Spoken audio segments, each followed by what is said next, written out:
Je vous invite à vous asseoir. On commence incessamment.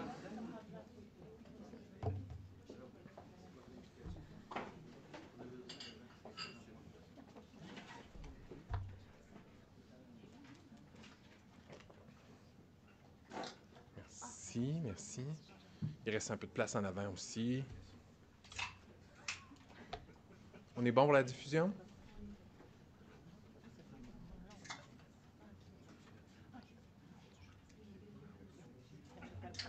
Bien, merci, bonsoir, bienvenue à ce débat électoral sur le postsecondaire en contexte francophone minoritaire. Je m'appelle Martin Normand, je suis président directeur général de l'Association des collèges et universités de la francophonie canadienne et je serai le modérateur de cette soirée. Le débat se déroule à l'Université Saint-Paul à Ottawa et est diffusé en direct sur les comptes de réseaux sociaux de la CUFC.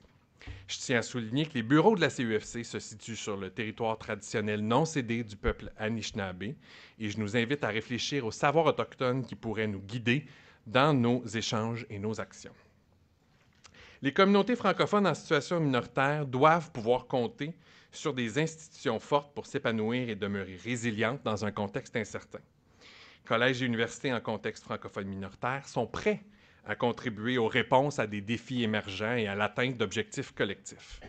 Plusieurs le reconnaissent déjà comme les porte-paroles communautaires dans leurs interventions publiques. Par exemple, selon un sondage commandé par la FCFA du Canada, l'accès à une éducation en français de la petite enfance au postsecondaire est important pour 93 % des francophones.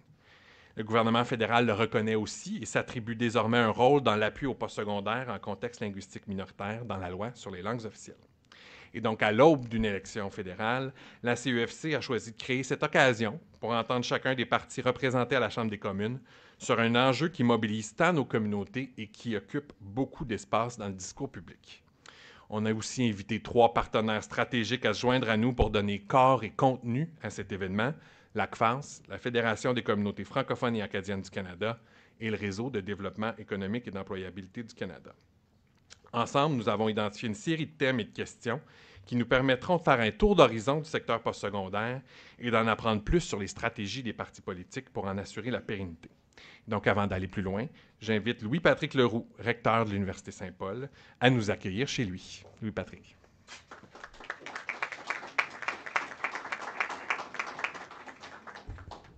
Merci, Martin.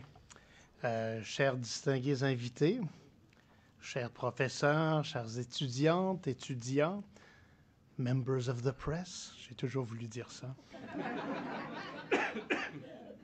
Chers membres du grand public interpellés par des questions électorales qui nous animent aujourd'hui, soyez les bienvenus à l'Université Saint-Paul. Nous sommes une université à dimension humaine, une université véritablement bilingue, engagée à la fois ouverte aux questions intellectuelles et spirituelles de notre époque. St. Paul University has been described to me as a hidden gem. J'ai dit qu'on était bilingue, hein? Je vais faire un petit bout en anglais. As a boutique program university for today's society, steeped in its 176-year tradition, but agile and open to new perspectives.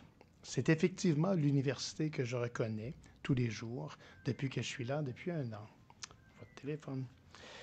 Nos programmes sont exclusivement orientés vers les humanités et les sciences sociales, depuis la philosophie au droit canonique, en passant par l'innovation sociale, le leadership, l'écologie, l'équité et l'éthique, la justice sociale, le service public, les études de conflits, les communications sociales et les relations humaines, le counseling et bien sûr la psychothérapie. Donc, en somme, vous l'avez deviné, ce qui nous intéresse, c'est l'humain social, l'humain qui réfléchit et qui médite, l'humain qui souffre, l'humain qui a besoin de trouver sa place dans la société, l'humain qui rêve de mieux, l'humain dans toute sa complexité et son potentiel. Ainsi, vous comprendrez bien notre joie d'apprendre que c'est chez nous que l'Association des collèges et des universités de la francophonie canadienne a décidé de tenir son débat électoral sur l'éducation postsecondaire en contexte francophone minoritaire. Merci Martin Normand et à toute l'équipe d'avoir organisé un tel événement. Chères candidates, chers candidats, avant qu'on vous pose des questions difficiles, permettez-moi de vous remercier de votre présence parmi nous. Je tiens vraiment à souligner qu'il faut un courage, une conviction, une véritable conviction et un désir de service à la collectivité pour faire ce que vous faites. Et j'apprécie. Je tiens à le souligner. Merci.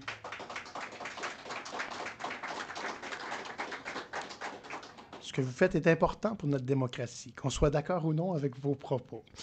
Je redonne donc le micro à Martin Normand, notre animateur, et que le débat commence.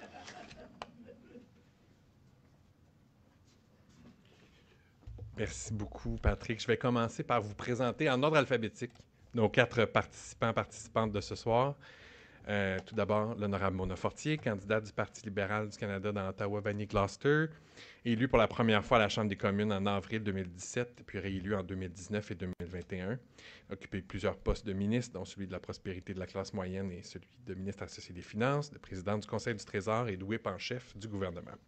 Diplômée de l'Université d'Ottawa, elle a aussi occupé le poste de directrice principale des communications et du développement des marchés au Collège de la Cité. Merci, Mme Fortier.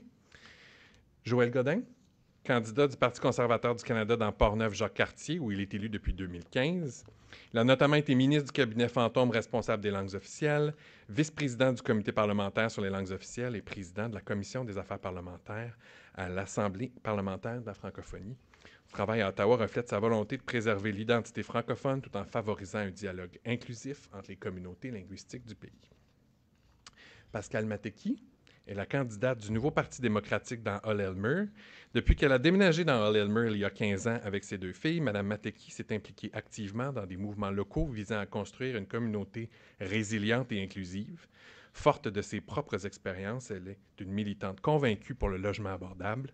Mme Matteki a un doctorat en communication de l'Université d'Ottawa et a déjà été chargée de cours à l'Université Saint-Paul.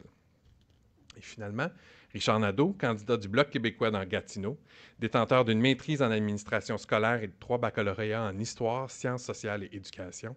Il a fait une carrière en éducation en Saskatchewan, en Ontario et au Québec. Il a été député de la circonscription de Gatineau de 2006 à 2011, durant lesquelles il a notamment été porte-parole des dossiers du Conseil du Trésor, de Services Canada, de la Commission de la capitale nationale et des langues officielles. Voilà. Donc, quelques mots sur le déroulement de notre débat ce soir. Chacun de nos participantes pourra faire une déclaration d'ouverture de 90 secondes. Et le débat sera ensuite divisé en 4 thèmes. Et chacun s'ouvrira par une question posée par un de nos partenaires. Chaque personne aura une première minute pour répondre à cette question et 2 minutes d'échange à la fin du tour de réponse. Une deuxième question de relance sera posée et chacun aura 30 secondes pour y répondre. Et ensuite, on a 6 minutes à modérer comme discussion sur le thème proposé et d'autres questions pourraient être posées en cours de route. Chaque personne pourra aussi faire une déclaration de conclusion de 60 secondes. Sachez que je serai sévère dans la gestion du temps. Je me permettrai de vous interrompre. Je serai aussi sévère qu'un président de comité parlementaire. C'est ça comme ça qu'on le voit. Et donc, l'ordre de prise de parole a été déterminé par un tirage au sort juste avant le débat en présence des personnes participantes. Et donc, c'est là-dessus, maintenant que les instructions d'usage sont données, qu'on lance le débat. Et à tour de rôle, je les invite à faire leur déclaration d'ouverture, en commençant par Mme Fortier.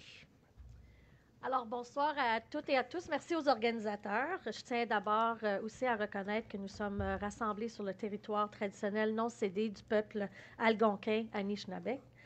Comme ancienne députée, comme mère de 3 jeunes enfants adultes et comme franco-ontarienne, je sais que l'éducation postsecondaire en français, c'est bien plus qu'un diplôme. C'est un levier d'égalité, un moteur économique, un pilier identitaire. Depuis 2015, le gouvernement libéral a agi avec ambition et constance. J'ai quelques exemples. On parle de création de l'Université de l'Ontario français, le sauvetage du campus Saint-Jean, le soutien à l'Université de Sudbury tout récemment et aussi plusieurs millions de dollars à l'Université d'Ottawa pour le programme de pharmacie en français, par exemple, et aussi le Collège de la Cité pour stimuler l'innovation et la recherche appliquée en soutenant plus de 80 entrepreneurs francophones.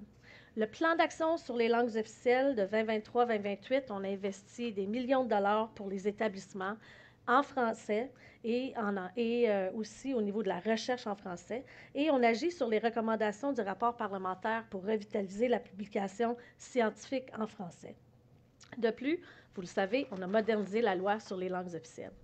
Et notre engagement ne s'arrête pas là. On soutient la mobilité étudiante, la collaboration avec l'Afrique francophone, l'accueil d'étudiants internationaux et le développement de la recherche appliquée dans des domaines clés, du climat à la bioinnovation.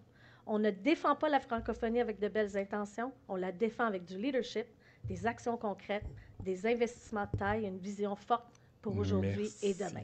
Merci, Mme Fortier. Monsieur Nadeau.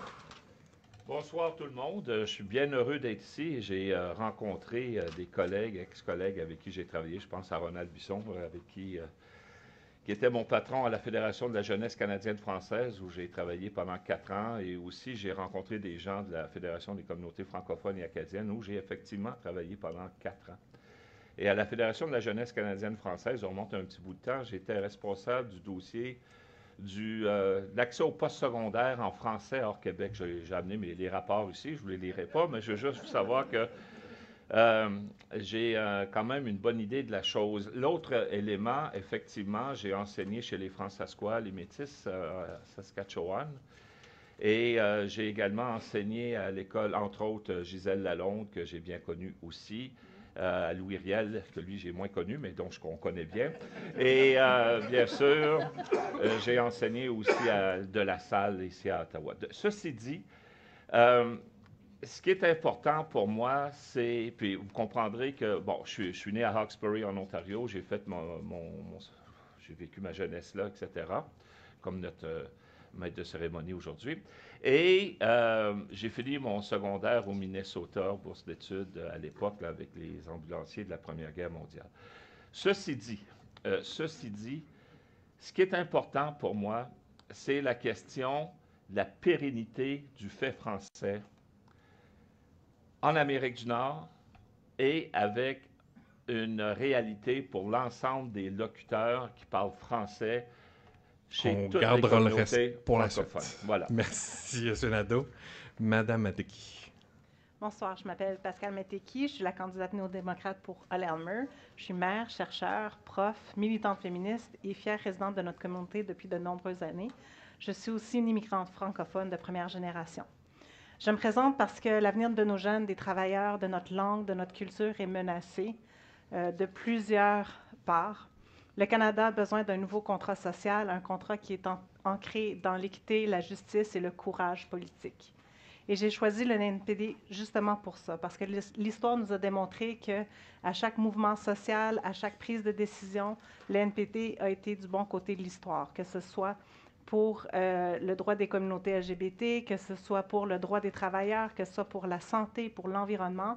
Et je vous en fais la promesse, je serai là avec le NPD pour défendre le français et la culture francophone à travers le pays. Je suis contente aussi d'avoir été invitée à ce débat en particulier parce que je viens du milieu universitaire et les thèmes de la protection de la francophonie, du savoir libre, ça me touche particulièrement. J'ai travaillé tout au long de ma carrière à faire épanouir les savoirs en français et en libre accès. D'ailleurs, lundi, je vais être à Montréal dans le cadre d'une initiative conjointe entre LACFAS et Wikimedia Canada pour le développement d'un réseau Wikimedia postsecondaire de la francophonie canadienne. Puis il faut qu'on investisse massivement dans l'éducation postsecondaire, pas en coupant ou en marchandisant le savoir, mais en le rendant accessible, gratuit et libérateur. Merci, Mme Mateki. Monsieur Nadeau. Monsieur Godin. J'attendais le signal. Merci, M. Normand. Alors, merci d'être là. C'est un plaisir pour moi de prendre une pause de ma campagne électorale dans la région de Québec pour être ici avec vous aujourd'hui. C'est avec une grande fierté que je m'adresse à vous aujourd'hui au nom de tous ceux et celles qui croient fermement en l'importance de l'éducation postsecondaire en français.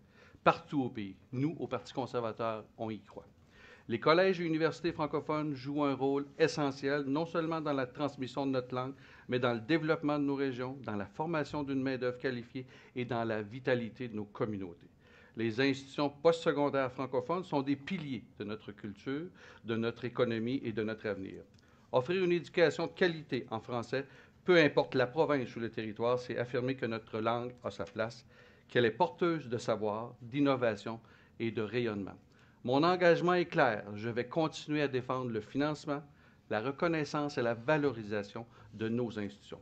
Parce que bâtir un Canada fort, c'est aussi garantir un accès équitable à l'éducation en français d'un océan à l'autre. Merci pour votre travail, merci pour votre engagement. Ensemble, faisons grandir notre francophonie. Merci beaucoup, M. Godin.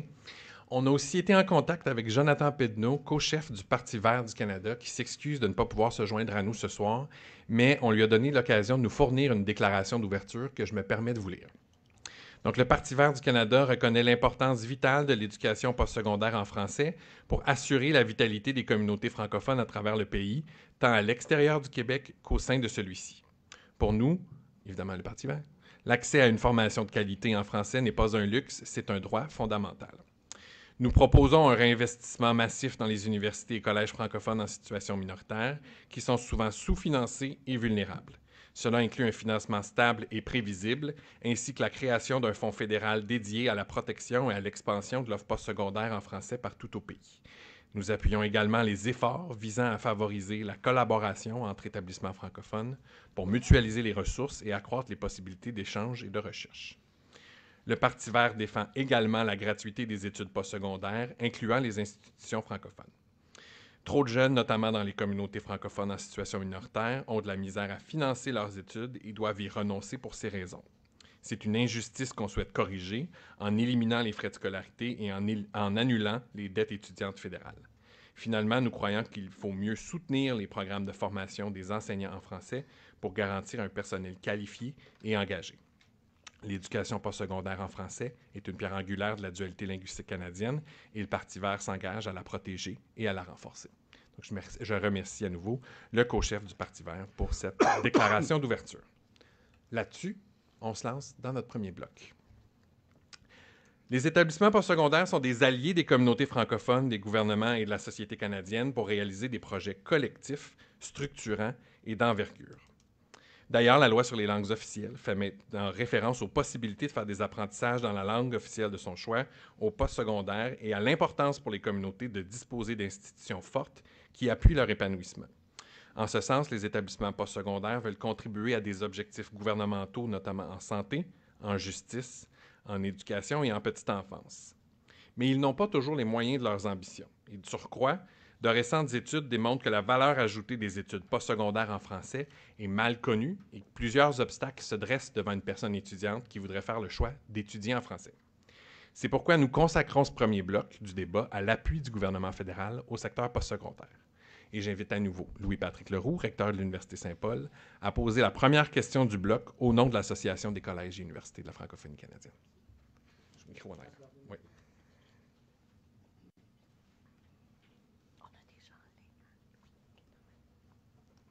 Bonjour.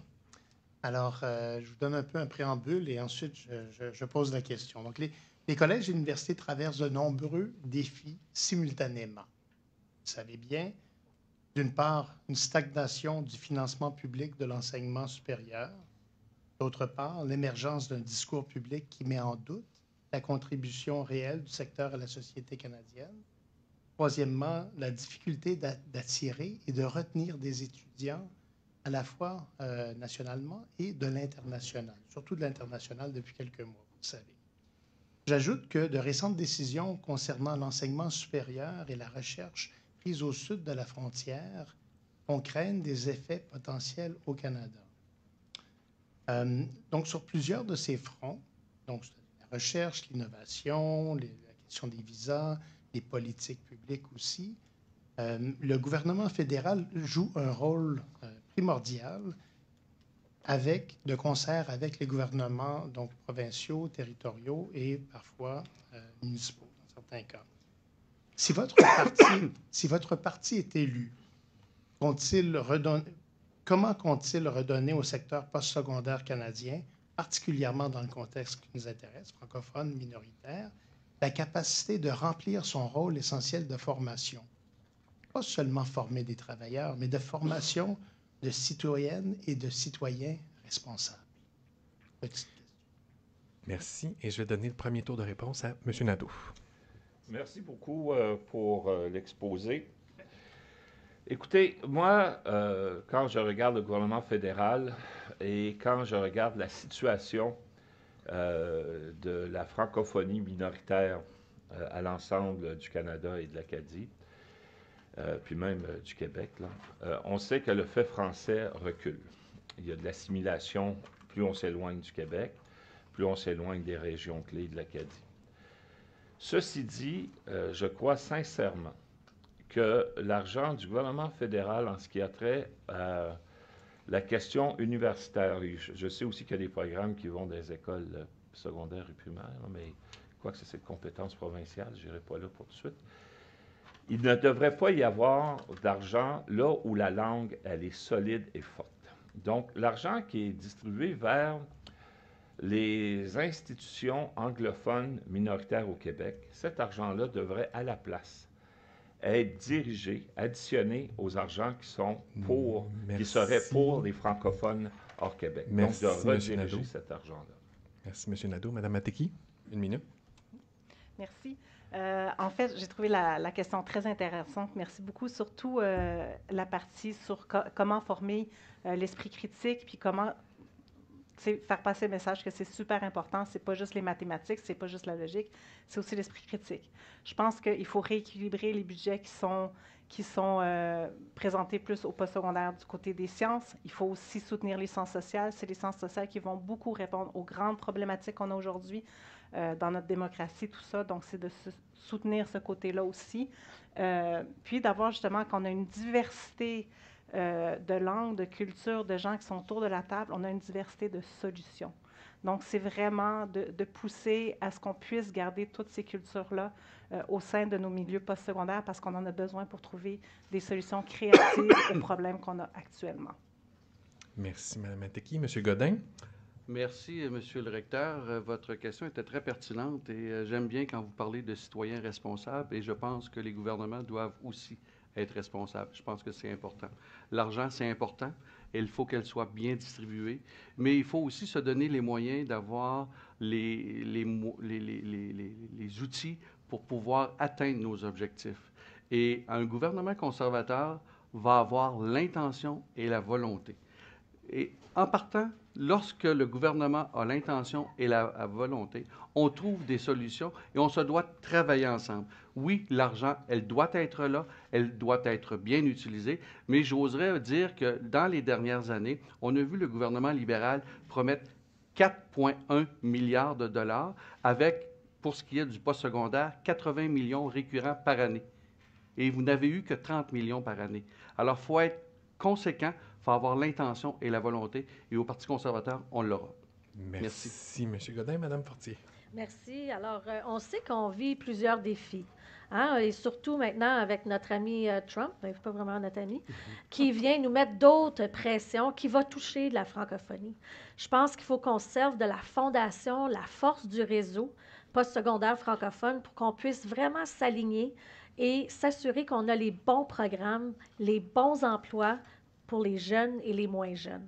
Pourquoi? Parce qu'il va falloir qu'on regarde comment on va fonctionner au cours des prochaines années, comment on va s'assurer d'être un seul pays et pas seulement avoir 13 provinces qui travaillent avec tous leurs différents règlements, mais qu'on travaille tous ensemble puis qu'on soit souverain afin de s'assurer que les gens qui soient en train de chercher des emplois ou encore qu'on puisse protéger ces emplois-là, il y ait les bonnes compétences. Et les compétences en français sont très importantes, on le sait, le secteur de la santé, le secteur de l'éducation, de la justice, et j'en passe, l'éducation surtout, c'est nécessaire. Donc, je pense qu'il va falloir qu'on travaille avec les investissements qu'on a mis de l'avant présentement et poursuivre pour s'adapter avec la nouvelle réalité que nous avons présentement. Merci, Mme Fortier. On a 2 minutes. Est-ce que quelqu'un veut réagir à des propos? Oui, M. Godin. En fait, j'ajouterais que ce qui est important, les établissements postsecondaires francophones doivent travailler avec des règles stables et prévisibles. Lorsqu'un gouvernement arrive et à la dernière minute change les règles en immigration, ça vient de changer votre montage financier. Alors ça, c'est important que vous puissiez vous consacrer à votre mission première et de permettre à votre institution d'avoir une vision. C'est ça, bien gouverner. Merci. M. Nadeau, oui? Oui, il y a un élément qu'il faut aussi prendre en considération. Moi, là, ce que j'ai dans l'esprit, c'est le postsecondaire en français. Lorsque on a des institutions, et je sais qu'il y en a parmi les membres de l'organisme qui nous reçoit ce soir, des institutions qui ont le français comme priorité. Là où il y a des organismes qui se disent bilingues. Moi, j'étais à l'Université d'Ottawa, je me souviens de mon premier cours en géographie urbaine, où j'ai appris, on avait dit, parce que c'est un cours bilingue, combien d'entre vous parlez français, comprenez le français? Le 3/4 levez la main. Combien d'entre vous comprenez et parlez l'anglais? Presque tout le monde a levé la main. This bilingual course will be given in English.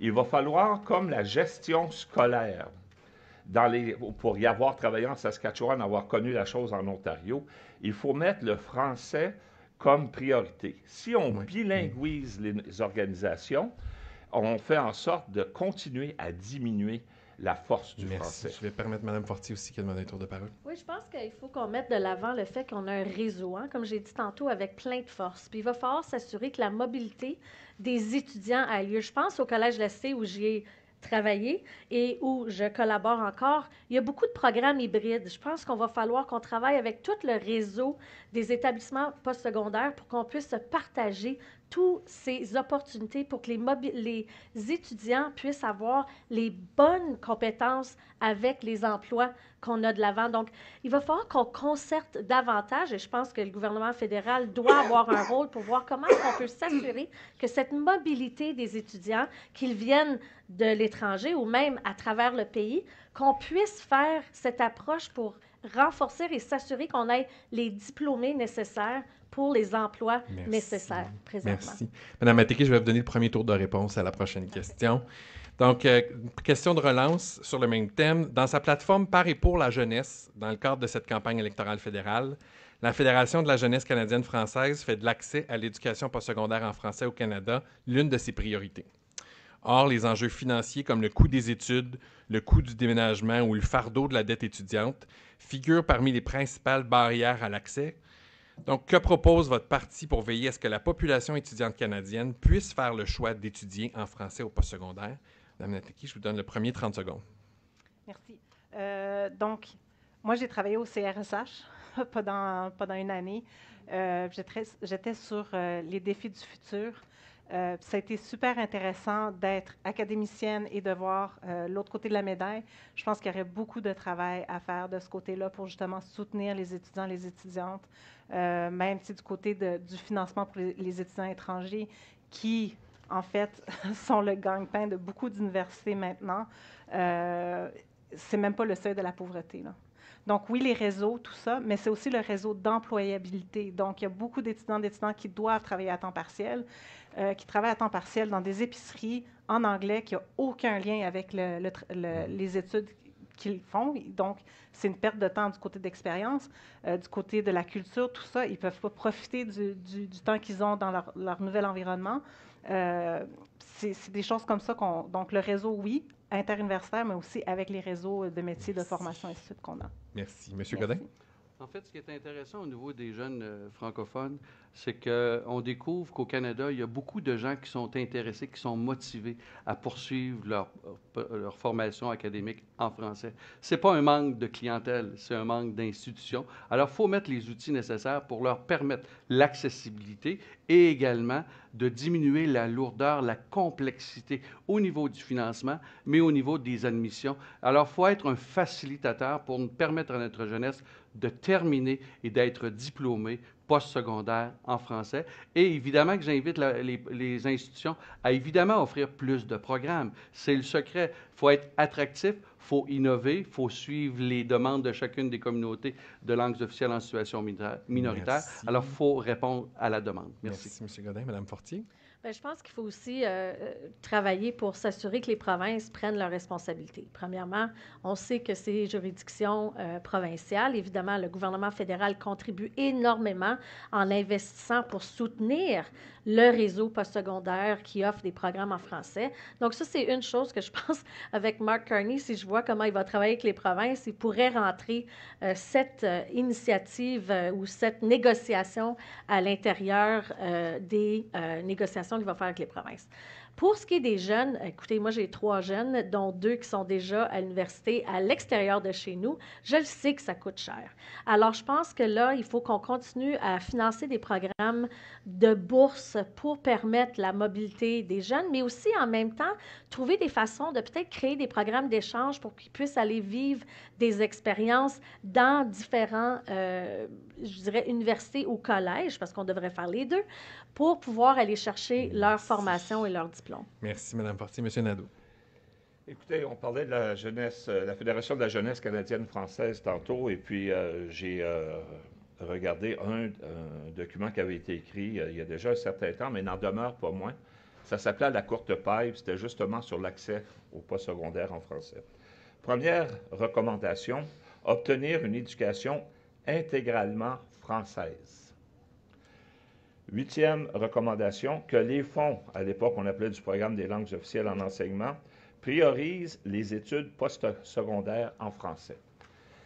À mon humble avis, puis pour s'assurer d'une pérennité du français une fois qu'on quitte le secondaire pour aller au postsecondaire, que l'on favorise le financement aux institutions minoritaires franco-canadiennes acadiennes de langue française. Pas les bilingues, pas les anglophones, mais de langue française pour qu'il y ait des lieux d'attraction pour s'assurer qu'effectivement, l'étudiante et l'étudiant qui en sortira avec un diplôme, avec une maîtrise, avec un doctorat, ait pu faire de A à Z toutes ses études en français. On déborde un petit peu, mais je vais nous permettre une dernière question. On avait une plénière sur ce thème-là. Je vous lance sur une dernière piste. Vous avez commencé à faire référence au financement que le fédéral peut mettre sur la table. À la dernière campagne électorale, tous les partis pan-canadiens s'étaient engagés à créer un programme de soutien à l'appui postsecondaire. Donc, quelles sont les intentions de votre parti à l'égard d'une enveloppe comme celle-là? Et quel genre de projet concret en termes d'infrastructures, de programmes, d'accès ça pourrait représenter dans certaines régions qui sont en train de développer des nouvelles formes d'accès, notamment dans le nord-est ontarien? Quelqu'un veut prendre la balle au bon? Bien, moi, je vais la commencer. Oui. Premièrement, on sait que le gouvernement fédéral a déjà investi. On a encore le plan d'action sur les langues officielles. Alors, il y a encore du financement qui est là. Puis, il y a peut-être à regarder si on doit réinvestir dans certains domaines maintenant qu'on est pris devant une nouvelle réalité. Ça, c'est quelque chose, évidemment, qu'on pourrait avoir comme discussion. La plateforme libérale n'est pas sortie encore, donc je ne vous annonce pas des nouveaux investissements, mais je sais que je travaille très fort avec d'autres de mes collègues qui pensent qu'on doit continuer à s'assurer qu'on augmente notre participation, nos investissements pour permettre aux collèges et universités d'avoir les reins assez solides pour pouvoir livrer leurs services. La politique d'immigration francophone en est une qu'il va falloir, je pense, après l'expérience du projet pilote, qu'on puisse rendre permanent ce programme. Je pense que ça, c'est juste la bonne chose à faire, et aussi continuer à développer d'autres mesures qui vont soutenir l'attrait d'étudiants qui voudront étudier en français dans nos réseaux. Merci, M. Godin. M. Nadeau, ensuite. En fait, M. Normand, je pense que ce qui est important, c'est on n'est pas à l'ère de l'impression de l'argent. Il faut maximiser les deniers publics. Oui, comme ma collègue le mentionnait, dans le Palo, il reste de l'argent. Il faut être ingénieux, il faut être créatif, il faut inciter les organisations à être efficaces. Il faut travailler là-dessus. Et je pense que j'ai un exemple en tête. Je suis allé cet été dans les territoires du Nord-Ouest et il y a une école qui travaille, un collège qui travaille activement à développer une nouvelle façon de faire pour faire en sorte d'offrir de différents programmes, mais qui travaillent avec différentes institutions. Et vous savez que de nos jours, on n'a pas nécessairement à investir dans le béton. Il faut investir dans les moyens de communication et de transmettre le savoir. Et je pense que c'est une opportunité. Je ne vous ferai pas miroiter des millions de dollars qui vont vous tomber du ciel parce qu'il faut être responsable. Maintenant, responsable, c'est d'être aussi cohérent et mettre les moyens nécessaires et le temps nécessaire, volonté et intention pour avoir des résultats afin que vous puissiez bien servir la clientèle étudiante pour répondre aux besoins de nos communautés locales. M. Nadeau, Mme Mateki, je vous donne la parole après pour conclure le bloc. M. Nadeau. Écoutez bien, le Canada, en recherche et développement, investit 1,2 % de son produit national brut. La Chine, 3,2 %. Les États-Unis, 2,8. Il y a un message là. Il faut absolument qu'on mette des énergies, qu'on replace les priorités en recherche et développement pour aider nos universités à développer, à performer et à attirer des étudiants qui vont être capables d'aller au bout de nouvelles technologies, de faire avancer la science. Et ça, il faut qu'on ait cette volonté-là en tant que société et non pas juste investir dans des projets qui amènent du cheap labor ou qui développent en d'autres cases. Non, il faut développer en recherche et développement. Il faut faire en sorte que les exemples que je viens de vous donner, que ce soit la Chine ou les États-Unis, parce qu'on est un pays du G7, il faut absolument mettre beaucoup plus d'argent en recherche et développement pour aider nos institutions postsecondaires. Merci, M. Nadeau. Mme Matteki, pour conclure le bloc. Oui, je trouve ça intéressant ce que vous dites, M. Nadeau, parce qu'en fait, la recherche et le développement, c'est les universités, c'est le postsecondaire. Donc, c'est une chose que de dire qu'on va investir un certain montant en recherche et développement pour dire aux universités comment faire la recherche et le développement. Ils le savent. Ce sont des experts, ils ont un savoir absolument incroyable, ils ont des rapports, ils ont des papiers blancs, ils ont une panoplie d'associations de gens qui disent « voici ce qui nous manque, voici ce qu'on a besoin ». Donc oui, il faut investir, il faut regarder, il faut faire des études, comment est-ce qu'on peut mieux soutenir le postsecondaire, surtout postsecondaire en francophone, en milieu minoritaire, mais il faut aussi écouter les demandes qui nous viennent directement de ce secteur-là, parce qu'ils en font des études, que ce soit dans mieux les former, que ce soit de leur donner plus d'outils de communication, que ce soit d'aider les étudiants internationaux à venir. Donc, voilà. Merci beaucoup, Mme Matteki. Ça conclut ce premier bloc. On passe au prochain. Déjà, les établissements postsecondaires en contexte francophone minoritaire sont bien plus que des centres de formation. Ils sont aussi des moteurs économiques dans leurs régions respectives, de façon encore plus évidente en région rurale ou éloignée. Ils sont des employeurs importants, des foyers d'innovation. Ils doivent être en mesure d'être réactifs et novateurs pour répondre aux besoins changeants dans le milieu du travail. Et donc, c'est pour ça qu'on consacre ce deuxième bloc au lien entre le secteur postsecondaire et l'économie. Et j'invite Yann Plante, président directeur général du Réseau de développement économique et d'employabilité du Canada, à poser la première question du bloc.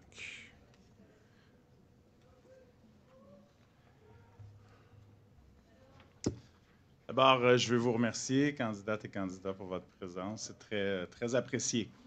Alors, malgré une hausse de 1,3 million d'emplois depuis 2020, les pénuries de main-d'œuvre persistent dans des secteurs clés dans nos communautés francophones en situation minoritaire, comme ceux de la santé, de l'éducation, de la petite enfance, des métiers spécialisés, de la construction, parmi tant d'autres. Selon un sondage de la firme Polara, commandé par le RD Canada en 2024, le 2/3 des francophones et acadiens en situation minoritaire constatent des pénuries de main-d'œuvre dans différents secteurs, et notamment en tête de file, en tête de liste, dans le secteur de la santé et de l'enseignement, qui sont deux secteurs primordiaux à la vitalité de nos communautés, comme vous le savez. L'arrimage entre les besoins de main-d'œuvre dans nos communautés, les programmes offerts pour nos collèges et universités et leurs finissants peut faire partie des solutions. Alors, ma question: que proposez-vous pour favoriser cet arrimage et pour aider les institutions francophones et acadiennes à former la main-d'œuvre francophone et bilingue d'aujourd'hui et de demain afin de répondre aux besoins de compétences au sein de nos communautés? Merci. Merci, Yann. Et je donne la première minute à Mme Matteki. Merci pour la question. Je pense que ce serait déjà une première chose à faire, ce serait de reconnaître justement les expertises, les acquis, tout ce que peut nous apporter la communauté étudiante qui nous arrive d'ailleurs, que ce soit d'autres provinces, que ce soit de d'autres pays. Je trouve ça fascinant, en fait, comment, donc, immigrante de première génération, comment mon père, lui, est arrivé parce qu'il manquait de son type de main-d'œuvre ici au Canada. On l'a accueilli à bras ouverts. Mon Dieu, un spécialiste, on est donc bien contents, on s'en vient, on va l'aider. Même, tu sais, aider à ce que les enfants aillent à l'école dans le petit quartier, tout ça. Maintenant, on a des gens qui ont une expertise extraordinaire. Ils deviennent chauffeurs de taxi. Ils deviennent serveurs dans un bar. Donc, d'essayer d'arrimer, en fait, toute cette expertise qu'on a qui est déjà présente. Les gens veulent venir, ils arrivent ici, puis ils se retrouvent dans la misère totale. C'est pas normal. Puis ça va pas les aider à ce que leurs enfants et les futures générations, de un, restent, et de deux, aient envie de s'impliquer et d'apprendre et de continuer. C'est très, très difficile. Donc, d'essayer d'aller justement reconnaître tout ça, tout ce qu'on peut avoir. Merci, Mme Mateki. M. Godin? Merci, M. Normand. M. Plante, merci de votre question. Je pense que c'est très pertinent et je suis heureux d'avoir proposé au Comité des langues officielles une étude sur les communautés de langues officielles et la relation avec le développement économique. Je pense que c'est important et c'est très opportunisme pour nous, les francophones, de réaliser que le développement économique est lié directement et on se doit d'être attractif et il y a une belle possibilité de prospérité au niveau des francophones dans nos régions. Maintenant, notre parti s'est engagé à faire le nécessaire pour négocier avec les provinces et territoires afin de respecter les compétences et reconnaître les compétences pour accélérer le travail de nos immigrants dans nos régions. Et il faut travailler de façon très ciblée dans le sens où chaque communauté, chaque région est différente.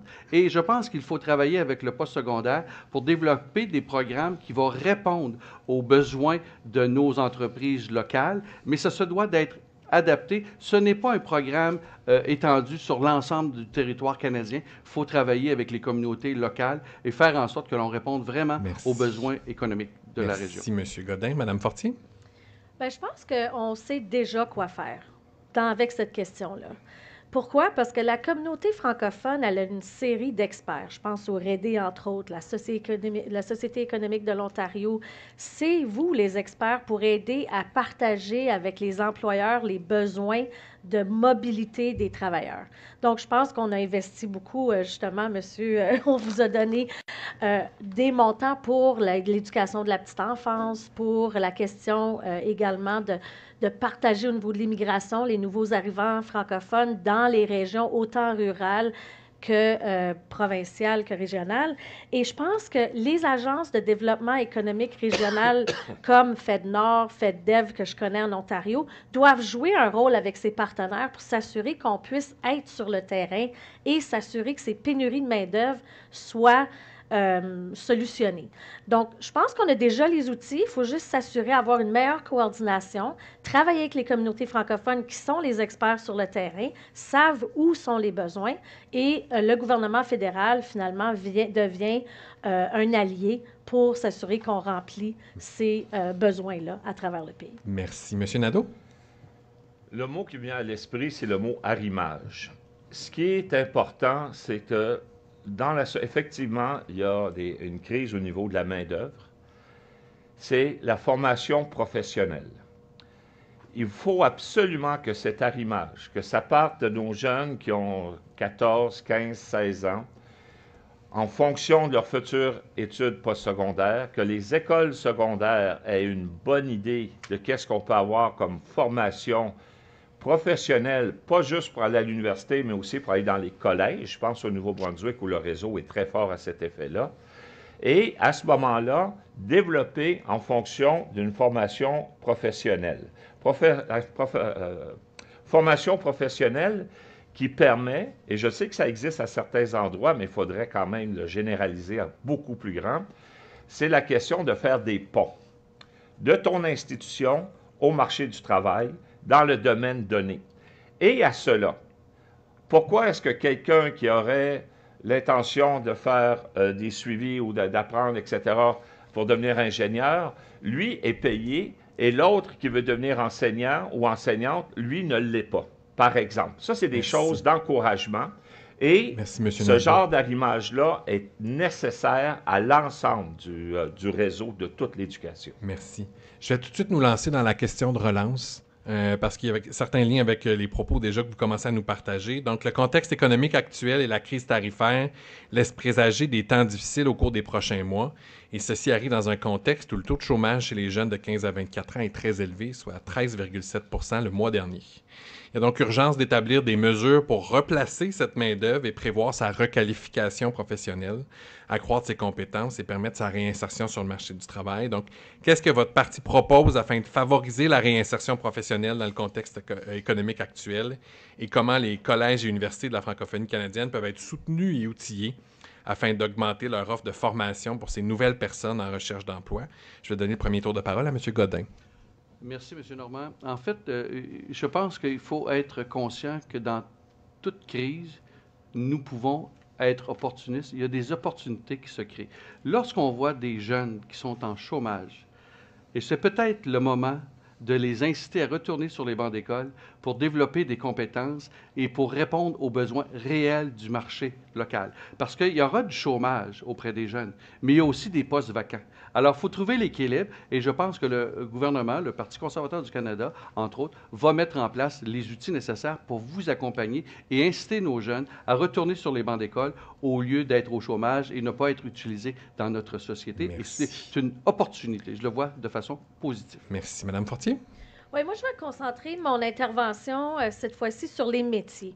Alors, on a annoncé justement, le Parti libéral, il y a à peu près, je pense que ça fait 10 jours, le fait qu'on veut investir dans les métiers, dans l'apprentissage. Et justement, on met un fonds de l'avant pour que les collèges jouent un rôle, donc un fonds de 20 millions pour s'assurer qu'on puisse avoir les travailleurs qui vont pouvoir être dans le domaine, que ce soit de la construction ou tous les différents métiers qui sont nécessaires dans les projets d'infrastructure qu'on va probablement investir dedans prochainement. Donc, je pense que les métiers, c'est un autre domaine qu'il ne faut pas oublier. Il faut s'assurer que les hommes et les femmes puissent aller chercher de l'emploi, mais qu'ils aient les compétences nécessaires pour le faire. Et je pense que le rôle des collèges peut être très important pour livrer cela. Peut-être que à travers le pays, il faut s'assurer que le réseau francophone ait les outils pour livrer les programmes de métier. Merci. Monsieur Nadeau. Il faut ouvrir nos portes. Écoutez, il faut ouvrir nos portes à des opportunités. Je pense ici à la reconnaissance des acquis. Ça touche ce que Mona disait tantôt. En termes de métier, par exemple, cette reconnaissance des acquis-là peut se faire aussi, non pas nécessairement que tout d'un bloc, une reconnaissance complète est acquise. Mais si une personne, effectivement, a les capacités et il lui manque quelques jalons pour avoir l'entièreté pour l'emploi, mais qu'elle puisse avoir l'emploi et que nos institutions aient les moyens, aient l'opportunité, le financement pour faire en sorte que les personnes en question puissent poursuivre à leur rythme. Comme moi, j'ai pu faire une maîtrise en tant que programme pour les enseignants. J'enseignais et je faisais une maîtrise. Pourquoi est-ce qu'une personne qui serait infirmière, qui lui manque quelques aspects, ne pourrait pas être infirmière et pourra pouvoir poursuivre avec cette reconnaissance des acquis? Et on s'entend que dans ce domaine-là, c'est surtout les femmes qui sont pénalisées. Merci. Donc, il faut ouvrir nos portes aux reconnaissances des acquis. Merci. Madame Mateki. Oui, c'est une grande question. En fait, ce que je trouve intéressant dans tout ça, c'est qu'on dit que maintenant, il y a un taux de chômage, tout ça, qu'il y a les tarifs, tout ça qui vont changer le milieu. Mais on savait déjà que ça allait changer parce qu'il y a le IA qui est arrivé. Il fallait changer notre façon de voir à cause de ça. Il y a aussi la transition écologique. Il faut penser à toutes ces choses-là qui changent dans notre milieu, que M. Trump ou non décide d'augmenter ses tarifs ou pas. Et le NPD a d'ailleurs proposé d'investir énormément dans la formation continue, d'investir aussi dans la formation pour pouvoir aller chercher des acquis dans ces secteurs-là qu'on va devoir investir, que ce soit la santé, la culture, l'éducation et l'écologie, l'énergie renouvelable. Merci.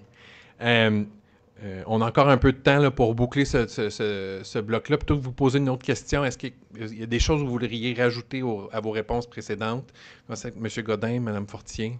En fait, M. Normand, je pense que ce qui est important, c'est d'écouter nos communautés et de voir les opportunités, tant au niveau économique que les capacités de nos institutions scolaires post-secondaires.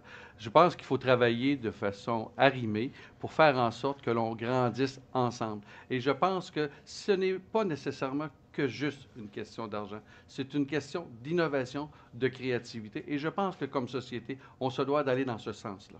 Merci, Mme Fortier. Bien, pour faire du pouce ferai le tour. là-dessus, il y a des secteurs vraiment névralgiques, on en a parlé, que ce soit au niveau de la petite enfance, que ce soit au niveau de la santé, il y a des grands besoins, l'éducation. Je pense que si on a déjà une façon de travailler ensemble puis s'assurer qu'on remplit les besoins du réseau postsecondaire pour livrer, je dis pas livrer, mais permettre d'avoir plus de diplômés, plus de travailleurs, je pense que c'est là qu'il faut qu'on mette nos énergies. Évidemment, il va toujours avoir d'autres domaines, mais je pense que dans le contexte présent, il y a vraiment une demande puis il y a vraiment un besoin. Donc, de pouvoir travailler ensemble pour faire ça avec, évidemment, l'appui des provinces. Il ne faut pas oublier que les provinces ont un grand rôle à jouer avec le fédéral. Et là, si on veut vraiment avoir notre propre souveraineté comme pays, alors il va falloir travailler avec les provinces pour le faire. Merci. Mme Ateki.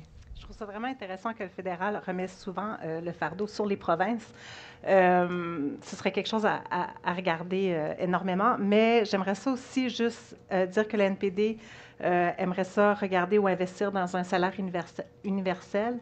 Donc, ça permettrait justement aux gens que s'ils ont besoin d'une formation supplémentaire, s'ils ne sont pas satisfaits dans leur métier, qui puissent justement, puis entre autres, comme M. Nadeau l'a si bien dit, c'est souvent les femmes qui ont de la difficulté à faire ça, qui doivent travailler, s'occuper de la famille et étudier en même temps. Donc, avec un salaire universel, ça permettrait aux gens justement de pouvoir aller chercher cette formation sans être stressés financièrement. Merci, M. Nadeau. Écoutez, il ne faut pas réinventer la roue. Il faut absolument que les gouvernements soient à l'écoute des institutions et du marché du travail qui déjà font des choses ensemble pour en arriver à des programmes. Ce n'est pas une question de nourrir la bête de la fonction publique, etc., puis essayer de créer... Non. Allons voir les principaux acteurs et ensemble de faire en sorte que ce qui est possible puisse être mis en place, plutôt que de retarder et de tout simplement penser en fonction d'un futur budget ou encore d'une élection dans 4 ans. Il faut être à l'écoute du marché du travail, puis il faut être à l'écoute des institutions qui, ensemble, sont nos meilleurs partenaires pour répondre à la question économique, pour répondre à la main-d'œuvre qu'on a besoin pour faire fonctionner notre économie. Merci. On va conclure ce bloc de cette façon-ci, par souci de temps, pour respecter l'horaire qu'on s'est donné. On passe au prochain bloc. Donc, les établissements postsecondaires en contexte francophone minoritaire intensifient depuis quelques années leurs efforts d'internationalisation et par de nombreux moyens, ils ont réussi à se démarquer et se faire connaître dans un environnement hautement compétitif. Ils attirent une population étudiante internationale de haut calibre, ils diffusent leur expertise à l'étranger et ils nouent des partenariats à travers la planète pour favoriser la mobilité étudiante et professorale. Donc, des décisions prises ces derniers mois mettent toutefois en péril ce travail. Donc, c'est pourquoi nous consacrons ce troisième bloc à l'internationalisation du secteur postsecondaire. Et sur ce, j'invite Alain Dupuis, directeur général de la Fédération des communautés francophones et acadiennes du Canada, à poser la première question du bloc.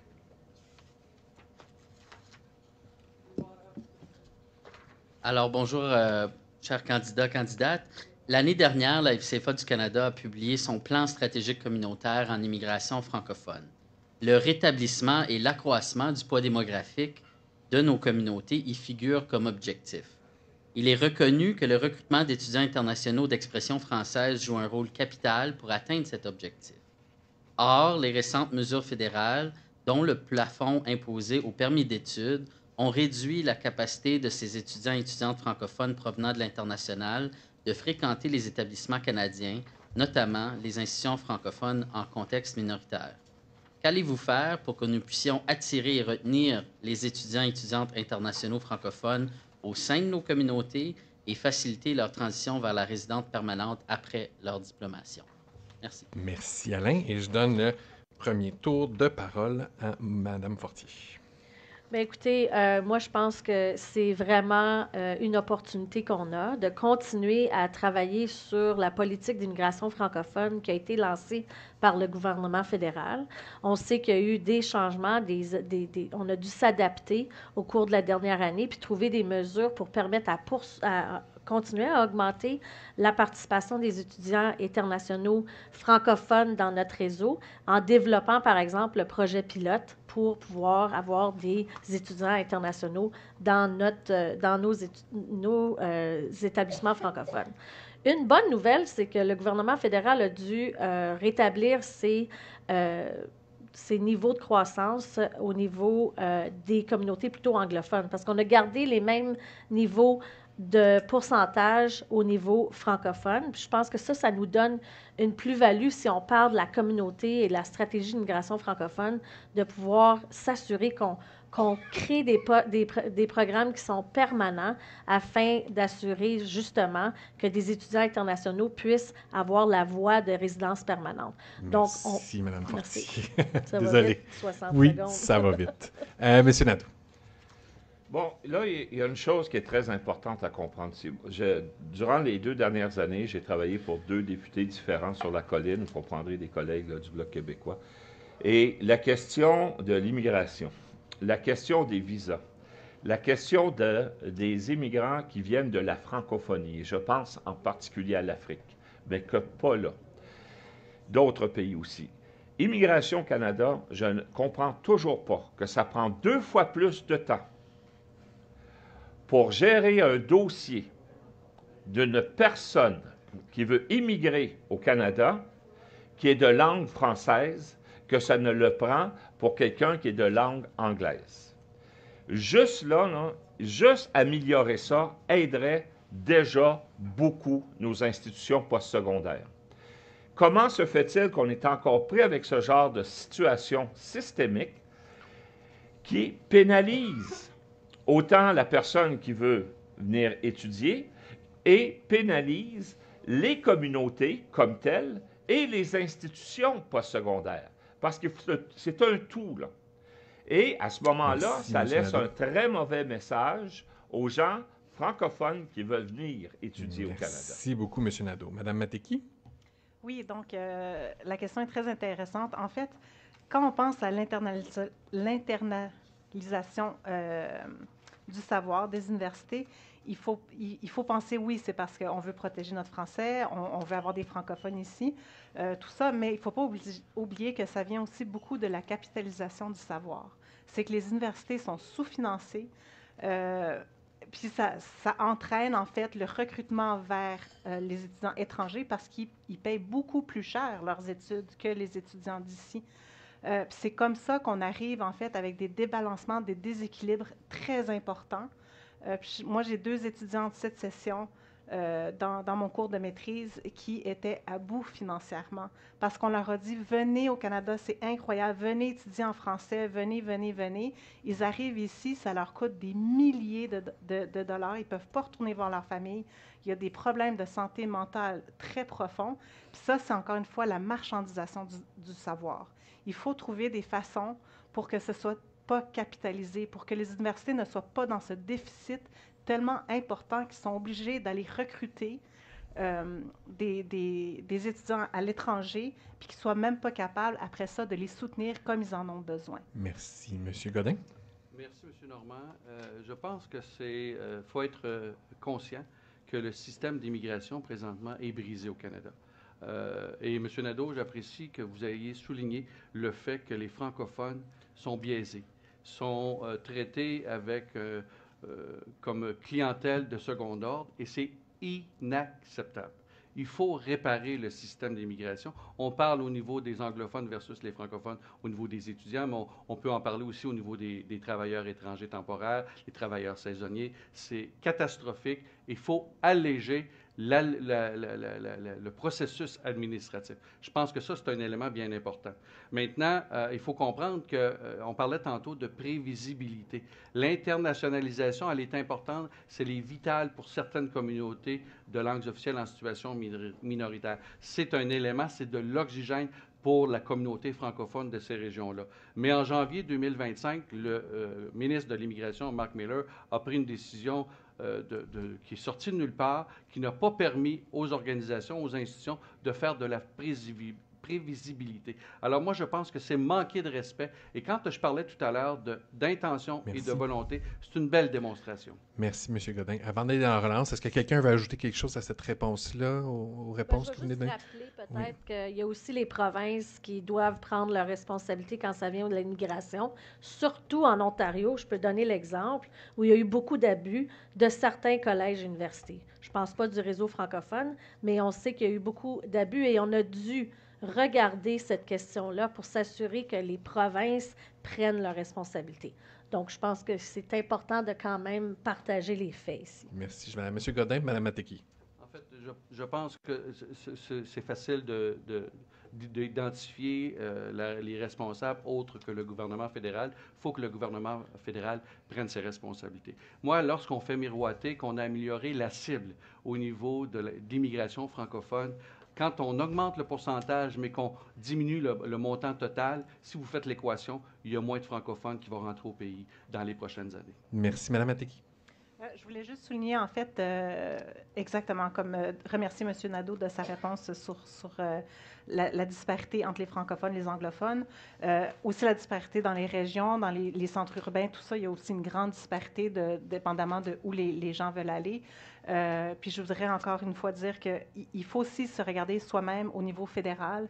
Il y a des responsabilités et des promesses qui n'ont pas été tenues au niveau fédéral, puis de remettre ça sur la responsabilité provinciale. On ne peut pas faire ça à tout coup, en fait. Il faut que les responsabilités viennent de chaque niveau gouvernemental. Il faut se regarder, puis il faut se dire, OK, bien, qu'est-ce qui n'a pas marché, qu'est-ce qu'on doit faire, parce qu'il y a quand même un retard assez important du côté de l'immigration, des visas, des demandes de visas ici au Canada. Merci. M. Nadeau? Écoutez, l'immigration, c'est une compétence à 100% fédérale. Il y a des ententes avec les provinces à certains aspects, mais la porte d'entrée, c'est le gouvernement fédéral.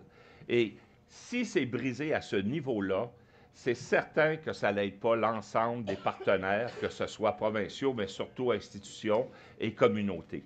Il faut vraiment cibler ce problème, de mettre en sorte d'avoir le personnel qui est capable de comprendre le français au niveau fédéral, d'en avoir pour répondre aux demandes en français. Et effectivement, cette question-là, elle est majeure et c'est une question du non-respect du fait français à bien des niveaux. Merci. Je vais vous poser une autre question pour essayer de boucler ce bloc-là. Vous faites référence, évidemment, à tous ces défis-là. Ça fait en sorte que, collectivement, il faut s'outiller pour lutter contre le risque réputationnel que tout ça a causé. Je vous amènerai sur une piste un peu différente, c'est-à-dire que plusieurs groupes de la société civile, institutions canadiennes, entrepreneurs essaient de faire connaître la francophonie canadienne à l'international, faire partager ses expertises, diffuser des produits culturels et scientifiques. Mais bien qu'Affaires mondiales Canada ait de nouvelles responsabilités dans la loi sur les langues officielles quant à la promotion du français dans le cadre des relations diplomatiques, cette diplomatie citoyenne, culturelle, scientifique francophone trouve peu d'appui. Donc, comment votre parti compte-t-il agir pour faciliter la participation de la francophonie canadienne à la francophonie internationale? Je vais donner le premier tour de parole à M. Nadeau. Pour l'ensemble de l'arrivée de nouveaux citoyens, il y a une porte d'entrée qui est importante, ce sont les ambassades. Pour avoir été député, pour avoir moi-même été visiter des ambassades canadiennes à l'étranger, où on avait de la difficulté comme citoyen du Québec et du Canada à avoir des services dans les ambassades en question.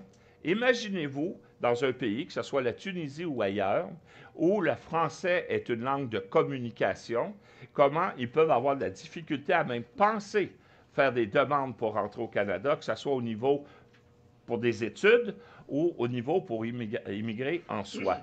Et ce problème-là, écoutez, c'est affreux, là. C'est l'image qu'on en fait. Lorsqu'on a des gens qui arrivent ici et qui ne savent même pas qu'il y a du français dans certaines institutions possibles, c'est parce qu'on ne les instruit pas à la base à partir de nos propres institutions. Merci, M. Nadeau. Mme Mateki, juste pour avoir la question sur l'appui à la diplomatie culturelle, scientifique, citoyenne. Merci. Merci beaucoup pour la question. Je vais répondre avec deux petites anecdotes. J'ai travaillé aux affaires étrangères pendant un petit bout de temps. Et puis, ça avait toujours été mon rêve de travailler aux affaires étrangères. Quand j'ai fait ma maîtrise à Taïwan, j'ai fait un stage à l'ambassade. Ben, c'est pas une ambassade à Taïwan. C'est un centre commercial et culturel, vu la situation géopolitique. Et c'est à Taïwan, en fait, du fait que je suis migrante de première génération, que je me suis sentie vraiment québécoise. Parce que je me sentais isolée, je me sentais seule. Il n'y avait rien de français dans cette ambassade. Pourtant, ce qui était très intéressant de Taïwan, c'est qu'ils ont une relation avec le Québec qui est très intéressante parce qu'ils ont un conflit géopolitique avec une autre entité proche. Et alors, ils connaissaient le Québec. Ils étaient intéressés à la langue française. Ils étaient intéressés à ce concept de minorité. Puis, il y a ces aspects culturels, sociopolitiques dans d'autres régions du monde qui sont hyper intéressantes, mais on les perd de vue, on ne fait pas de contact parce que nos ambassades, nos centres culturels sont anglophones. J'ai aidé à créer l'événement pour la Journée nationale du Canada. Rien n'a été traduit. Merci. Merci pour vos témoignages. Monsieur Godin. Merci, M. Normand. Je pense que la diplomatie internationale au niveau de la francophonie est très, très, très importante. Moi, j'ai le privilège de siéger comme président de la Commission des affaires parlementaires à l'APF, qui est l'Assemblée parlementaire des francophones. Et il y a 90 parlements sur le globe qui parlent français. Alors, je pense que c'est un véhicule pour faire rayonner le français et on est à mettre en place un corpus législatif pour permettre de partager notre savoir en français et ça nous amène à avoir plus de matière sur la toile, ce qui nous permet, on en parlera probablement sur le prochain thème, l'intelligence artificielle, nous devons d'être là et l'Assemblée parlementaire de la francophonie travaille très fort là-dessus pour ajouter de l'information pour que les moteurs de recherche viennent chercher les études francophones. Merci. Madame Fortier. Oui, je vais concentrer mon intervention parce que j'en ai beaucoup à dire là-dessus. Le gouvernement fédéral, avant l'élection, a lancé la stratégie du Canada pour l'Afrique parce que le Canada reconnaît l'Afrique comme partenaire stratégique sur les plans éducatifs, économiques et culturels. Et en particulier, il y a toute la question de la francophonie.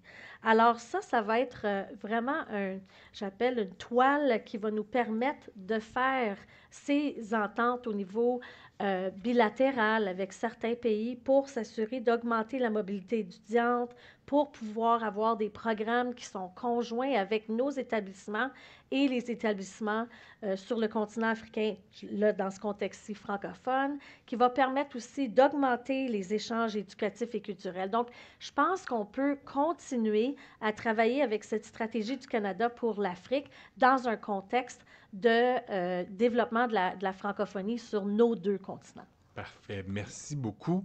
Par souci de temps, on va déjà passer au dernier bloc pour respecter la plage qu'on s'était donnée. Dernier bloc, donc, qui touche à la recherche en français.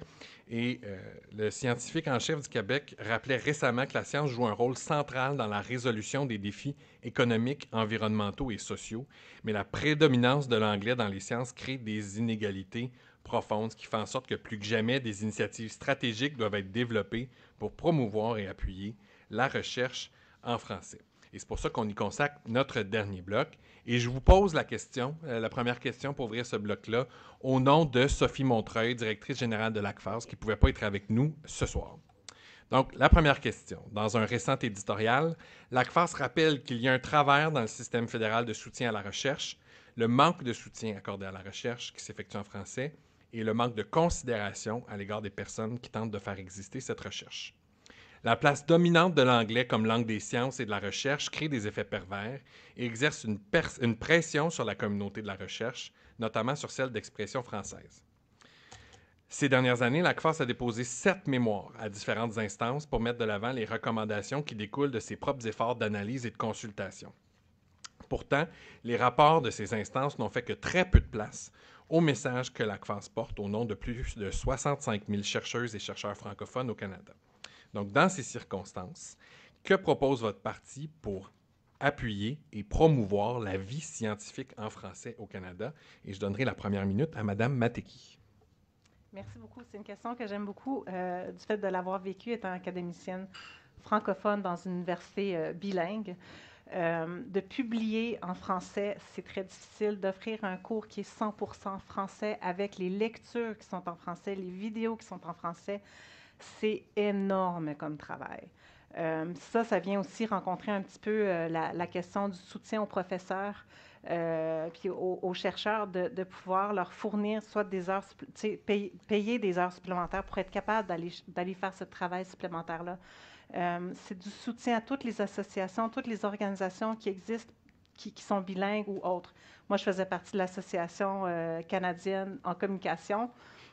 Ils ont besoin de financement pour être capables d'avoir 2 contextes francophones et anglophones, pour être capables d'aller aux conférences, pour être capables de partager toutes ces données-là en accès libre. Ça, c'est ça qui est important, c'est de pouvoir le partager parce qu'en fait, en faisant ça, on crée un bien public, on crée en fait tout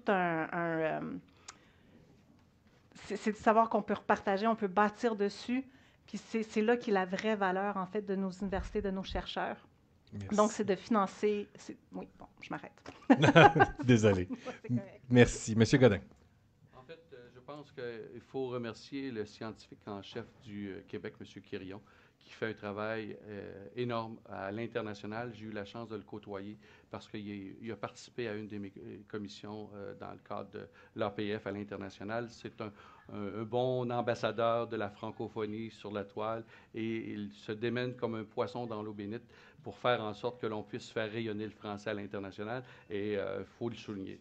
Maintenant, il faut donner l'accès aux deniers publics aux chercheurs francophones. C'est pas normal qu'un chercheur doit être obligé, pour être reconnu, de publier en français. C'est irrespectueux et c'est un effet pervers sur le développement de notre francophonie, de nos racines. Il faut rappeler que le peuple francophone est un des 2 peuples fondateurs de notre Canada. Il faut poser des gestes. Et quand je parlais tantôt de volonté et d'intention, il faut avoir la volonté et l'intention de donner toute la place pour permettre aux francophones de rayonner. Et je pense que nos chercheurs et nos chercheuses, on se doit de leur donner la tribune nécessaire. Merci, Madame Fortier. Oui, s'il y a un gouvernement qui a investi massivement dans la recherche, c'est bien le gouvernement libéral. Donc, le Parti libéral va continuer à investir dans la recherche. Moi, je parle, entre autres, juste en 2024, 2,6 milliards pour la recherche et la formation avancée et 734 millions pour des infrastructures de recherche d'envergure mondiale. Maintenant, la question, c'est quoi? Il faut que les francophones, on aille notre juste part. J'ai fait justement une rencontre avec plusieurs intervenants, que ce soit l'Institut du savoir Montfort, l'Université d'Ottawa, la CUFC, les gens qui sont impliqués dans la recherche pour comprendre c'est quoi qu'on doit faire. Et on doit regarder justement le rapport qui a été fait par le Comité de recherche et sciences. Et c'est une stratégie qu'on a besoin d'avoir pour qu'ensuite, on puisse s'assurer que les organismes subventionnaires donnent la juste part à la possibilité de faire de la recherche en français et de publier en français. Donc, je pense que c'est l'heure de travailler ensemble et vous avez évidemment des alliés, entre autres au caucus libéral, pour pouvoir faire avancer ça puis qu'on aille chercher cette juste part pour les francophones et pour la publication en français. Merci, Mme Fortier. Monsieur Nadeau. Alors, au risque de me répéter, je vais reprendre une statistique que j'ai donnée tantôt. Là. Produit national brut au Canada, 1,2 % est mis en recherche et développement. Contrairement, c'est 3 fois moins qu'en Chine, c'est 2 fois moins qu'aux États-Unis, toute proportion gardée. Déjà là, il y a un sérieux problème. Qu'on injecte de l'argent, mais il faut injecter de l'argent pour augmenter la recherche et le développement, pas juste pour entretenir ce qui existe présentement et qui est désuet. La plus grande richesse de n'importe quel peuple sur la Terre, ce sont ses citoyennes et ses citoyens instruits. Il faut instruire en conséquence les gens pour faire en sorte qu'ils soient partenaires et améliorer la richesse, l'épanouissement du peuple en question. Ceci dit, il faut encourager le financement pour créer la demande de recherche en français aussi. Et ce que ça veut dire, c'est de mettre des critères pour faire en sorte que les bourses, les projets, les investissements, les subventions, les dons qui sont faits pour s'assurer d'une recherche en français soit un critère où le fait français est un critère sine qua non. Il ne faut pas passer à côté. Et si on ne fait pas ça et qu'on joue la carte du bilinguisme, vous savez qu'est-ce qui se passe? On le vit. Merci, M. Nadeau. Je vais vous relancer avec une question tout de suite, en fait, pour faire un peu de pouce sur vos réponses et pour nous ramener aussi à une réflexion qu'on avait dans le bloc sur l'économie. Les activités de recherche appliquée s'accélèrent au sein des collèges et ces recherches sont généralement menées avec des partenaires industriels et communautaires et mettent l'accès sur des résultats tangibles, des solutions applicables à des problèmes concrets. Et dans la francophonie canadienne, les collèges sont des partenaires de choix parce qu'ils comprennent bien la réalité locale et peuvent mener des projets en français. Mais les paramètres de financement des conseils subventionnaires ne sont pas toujours adaptés à la réalité des collèges. Donc, quelle place votre parti compte-t-il réserver à la recherche appliquée dans les collèges, dans ses engagements à l'égard de la science? Et là-dessus, je vais commencer avec M. Godin. Merci, M. Normand. Alors, je pense que c'est important de réaliser que la lourdeur administrative vient complexifier la situation et peut-être que nos chercheurs francophones abandonnent parce qu'il n'y a pas de critères bien précis pour les aider et ils sont considérés dans l'ensemble des recherches. Et probablement que le nombre fait en sorte qu'il y a moins d'aides financières qui sont versées aux francophones. Il faut mettre des critères et c'est ce que l'on va faire, nous, au Parti conservateur du Canada. Maintenant, il faut aussi, c'est beau de dire on a mis beaucoup d'argent en recherche, puis on a galvaudé les coffres, puis on a l'abondance. Mais il faut être responsable. Il faut s'assurer de l'efficacité et de bien cibler les investissements. Et je pense que c'est ça le problème que le gouvernement précédent a fait. Et ce que nous, on s'engage à faire au Parti conservateur du Canada, c'est de bien baliser en travaillant avec les chercheurs pour établir les critères bien précis pour augmenter la diffusion des recherches francophones sur la toile, entre autres. Merci, M. Godin. Madame Fortier. Bien, moi, en tout cas, au niveau de la recherche appliquée, j'en ai parlé dès le début de cette soirée. Je pense que c'est vraiment important. Je sais que les cégeps et le Collège Lacé ont reçu du financement juste cette année pour des nouveaux projets. C'est vraiment une occasion aussi de travailler avec le milieu des employeurs et de l'innovation. Moi, je l'ai vu à la Cité parce que j'ai été présente avec les annonces qu'on a faites au fil des ans. Et je pense qu'il faut prendre ce modèle-là. Et comme gouvernement, il faut voir comment est-ce qu'on diminue peut-être si c'est un problème de paperasse ou si c'est un problème d'accès, de pouvoir travailler ensemble pour qu'on puisse peut-être changer certains règlements ou qu'on puisse peut-être ajuster comment le CRSNG, par exemple, je sais que ça n'est un grand agent subventionnaire, fonctionne. Donc, peut-être qu'on a les argents nécessaires, c'est juste comment on va les déployer, comment on va s'assurer que ce soit les collèges et les cégeps, dans le contexte de recherche appliquée, soient gagnants. Et aussi, je pense, puis là, les experts vont me le dire, mais les employeurs doivent faire partie de la solution également, parce qu'on sait que la recherche appliquée, ça se fait avec des entrepreneurs, des employeurs. Merci. Monsieur Nadeau? Il faut aller à la racine. Il faut aller voir les institutions postsecondaires.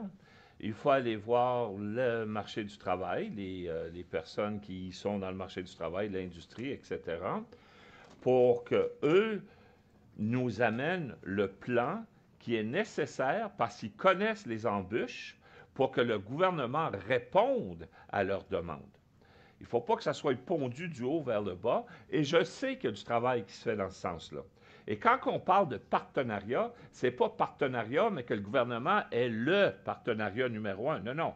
Il faut qu'il y ait une équité et une compréhension dans l'écoute de ce que les gens qui sont sur le terrain, et là je parle ici des institutions postsecondaires, du marché du travail, ont à dire pour améliorer la situation et non pas juste nourrir une situation. Et ça, c'est extrêmement important. Merci. Mme Ateki. Je vais essayer de répondre avec deux sujets, en fait, deux thèmes. Premièrement, j'aimerais ça souligner, en fait, qu'avec un gouvernement libéral ou un gouvernement conservateur, dans les deux cas, il va y avoir des coupures dans tout ce qu'on appelle équité, justice sociale, EDI, tout ça. Le français, ça fait partie de ça. Donc, on le voit déjà sous le gouvernement Carney qu'il y a eu des coupures de ce côté-là. Tout ce qui a rapport à la recherche, justement, en milieu francophone minoritaire, bien, ça fait partie des cases à cocher du EDI. Ça n'existera plus. Donc, il n'y aura plus une façon d'aller subventionner plus d'un côté ou plus de l'autre ou d'équilibrer la chose, parce que les coupures, on les voit déjà arriver dans ce secteur-là. Puis, il faut justement, le NPD, c'est pas du tout dans son intention de couper dans la francisation, de couper dans tout ce qu'on appelle l'EDI. Je voudrais aussi rajouter que tout ce qui est subventions, fonds de recherche, développement de partenariats, il y a un fardeau actuel qui est énorme sur les institutions à développer leurs propres partenariats, à aller chercher ces subventions. Tu sais, on le dit souvent, c'est fund or famine. On le sait, c'est un travail presque à temps plein d'aller chercher des sous pour faire la recherche qu'on n'a plus le temps de faire parce qu'on a passé à essayer de trouver les fonds pour faire la recherche qu'on n'a pas le temps. Puis c'est un cercle vicieux. Donc, c'est vraiment de réinvestir dans les partenariats, mais d'aider les universités, d'aider les collèges, parce que de plus en plus de chercheurs se retrouvent aussi au collège, de les aider à développer ces partenariats avec peut-être une centrale où on peut justement aller naviguer tous ces systèmes, toute cette recherche hyper diversifiée au Canada. Merci. Le temps file vite. Je vous laisse 30 secondes chacun. Si vous avez un message à ajouter, je vais suivre l'ordre que j'ai ici. Madame Fortier. Bien, premièrement, M. Carney n'a pas eu le temps de faire de coupure point parce qu'il était premier ministre pendant 2 semaines. Donc, je ne sais pas où est votre référence de coupure. Je peux vous dire, par contre, qu'il y a une volonté vraiment de mettre d'autres, je dirais, investissements en capital, surtout au niveau de la recherche, au niveau du développement, de la technologie, pour soutenir non seulement les emplois qu'on va avoir besoin ici au pays, mais aussi pour s'assurer qu'on puisse continuer à diversifier nos marchés, pour qu'on puisse continuer à mettre en œuvre ce qu'il faut pour qu'on puisse se tenir debout. Alors moi, je dirais qu'il faut vraiment qu'on continue à travailler ensemble. C'est en collaborant qu'on va réussir. Merci. M. Nadeau? Écoutez, il y a eu une coupure de M. Carney. Là. Ça s'appelle le ministère des langues officielles. Je vais juste dire ça. Merci. Merci, M. Nadeau. Mme Mateki? Je suis toute débousselée. J'aimerais rajouter que justement le gouvernement NPD, s'il est élu, veut justement essayer de renforcer les partenariats, que ce soit à l'intérieur même de la province ou à l'international, pour tout ce qui est recherche en situation minoritaire aussi. Merci. M. Godin. En fait, moi, je voudrais mentionner que lorsqu'on est au gouvernement, on a une responsabilité de bien gérer les deniers publics. Arrêtons de faire peur aux gens en disant qu'il y aura des coupes, il y aura des coupes, il y aura des coupes. On va gérer de façon responsable. Ce qui veut dire que les organismes seront mis à contribution pour être encore plus efficaces. Maintenant, si je m'en vais dans le dossier du ministère des langues officielles, effectivement, le premier ministre nommé, M. Carney, a effectivement aboli le ministère des langues officielles. Maintenant, je ne sais pas s'il comprenait ce qu'il faisait. J'ai une question, tout simplement. Merci, M. Normand. Merci. Écoutez, je pense que c'est le 90 minutes qui a passé le plus vite de ma vie. C'était fascinant de vous écouter sur ce temps. Non, c'est ça. Non, bien humblement, non, je ne suis pas moi-même en campagne électorale. Quoiqu'on a nos propres impératifs aussi en milieu communautaire et des échéanciers à respecter tout aussi importants. Mais là-dessus, en fait, on arrive déjà aux déclarations de conclusion. Plutôt que vous faire le laïus que j'avais préparé, je vais y aller tout de suite avec cette déclaration-là pour qu'on respecte notre temps. On commence avec vous, Mme Fortier. Dernière minute pour clôturer, oui. Bien, merci encore aux organisateurs de faire ce type de soirée de conversation et aussi de s'assurer qu'on mette sur le radar les besoins, les projets qu'on devra faire avec la société civile, mais aussi avec le réseau des établissements postsecondaires francophones, parce qu'on a encore beaucoup à faire. On en a fait beaucoup, mais on a encore beaucoup à faire. Puis, je pense qu'on est un partenaire de choix pour y arriver. Je sais qu'il y a plusieurs membres, j'espère, du caucus libéral qui vont être élus et qui vont vouloir s'assurer qu'on puisse, à travers les régions, desservir et servir les communautés de langue officielle. On sait qu'on a encore beaucoup en termes de financement qui va permettre à donner, je dirais, les ressources nécessaires pour qu'on continue à travailler ensemble, puis à desservir les besoins, non seulement de main-d'œuvre, mais aussi les besoins de développement des marchés qu'on va vouloir faire avec le contexte qu'on vit dedans présentement. Et nos 2 langues officielles, on a un avantage vraiment, une valeur ajoutée incroyable devant notre cher ami Trump, parce que nous, on peut faire encore plus au niveau de la diversification économique parce qu'on a 2 langues officielles. Alors, on devrait mettre ça de l'avant quand on va, j'espère, être réélu comme gouvernement. Merci, Mme Fortier. Monsieur Nadeau? Un gouvernement s'est formé, se sera formé de 343 députés bientôt, hein, le 28 prochain. On le saura peut-être le 29, c'est du recomptage, mais ça, c'est le gouvernement, c'est l'ensemble des députés. La pression qui doit être faite, une pression qui est quand même quelque chose de positif ici, là, c'est de s'assurer que les institutions, le marché du travail, s'entendent et qu'ils puissent aller voir le gouvernement pour résoudre les problèmes que l'on retrouve présentement au niveau de la recherche, au niveau des programmes, au niveau même des bourses, du financement et de la recherche et du développement de la part du gouvernement pour aider les institutions. Pour ce qui est du fait français, au risque de me répéter, moi, ce que je préconise, c'est pas penser bilingue, c'est penser français. Pour qu'on ne soit pas pris à partager des sommes, non. Les sommes doivent être pour le français. C'est la langue qui s'éteint malheureusement à des rythmes affolants, des taux d'assimilation. Je n'ai pas de besoin de vous faire le dessin. Vous en savez plus que moi là-dessus. Merci beaucoup, Merci. Monsieur Nadeau. Madame Mateki. Oui. Donc, notre culture, notre français est menacé à travers le pays, à travers le monde. Ça, c'est sûr et certain. Et je pense qu'une des menaces, il faut se le dire, une des choses qui, moi, me fait peur, en fait, c'est quand je sais que le premier ministre actuel ne parle pas un français qu'on pourrait s'attendre qu'un premier ministre parle. Puis ça me parle, enfin, un jeu de mots, beaucoup, de savoir qu'il y a des débats en français et que son français n'est pas assez élevé pour être capable de soutenir un débat. Ça parle sur l'importance de cette culture, de ce fait français canadien. Je pense que ça veut dire beaucoup.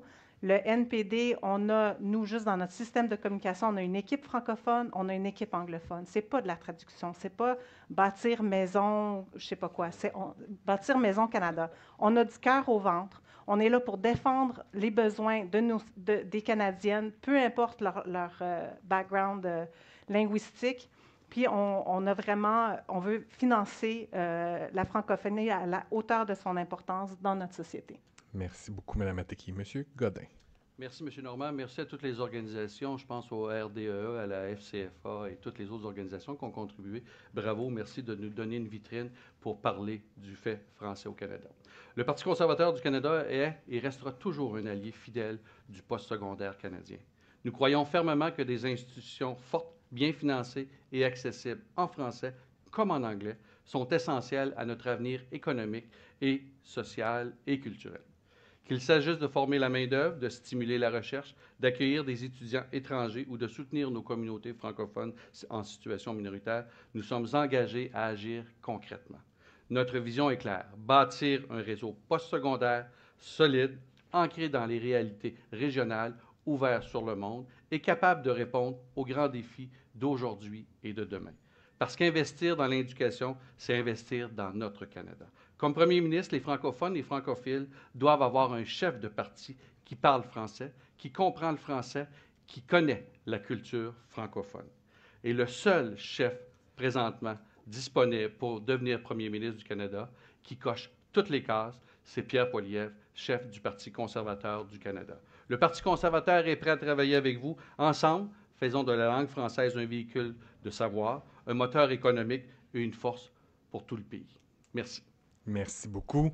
C'est là-dessus que se conclut notre débat. Évidemment, quelques remerciements d'usage. D'abord, à l'équipe de la CEFC qui a réalisé cet événement-là en un temps record. Je vous remercie grandement pour votre appui. Au conseil d'administration aussi de la CEFC qui nous laisse imaginer ces idées folles. J'en ai quelques-uns dans la salle. Je sais qu'il y en a en ligne aussi. Je vous remercie beaucoup à nos 3 partenaires pour l'organisation de cet événement, la FCFA du Canada, le RD Canada et l'ACFAS. L'équipe technique qui a assuré la diffusion en ligne, l'équipe de l'Université Saint-Paul aussi pour la gestion des espaces, la gestion de l'offre alimentaire aussi, le public ici et en ligne, bien évidemment, et de toute évidence, nos participants, nos participantes de ce soir, pour votre générosité avec nous ce soir.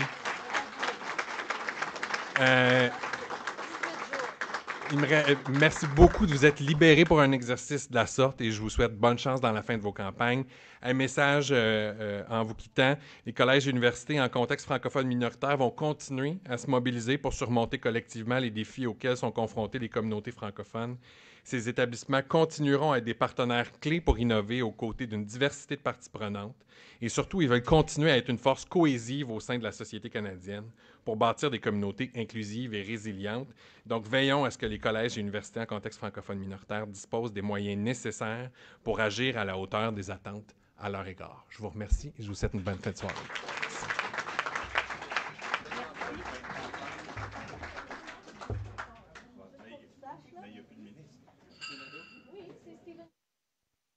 Le ministre est dans le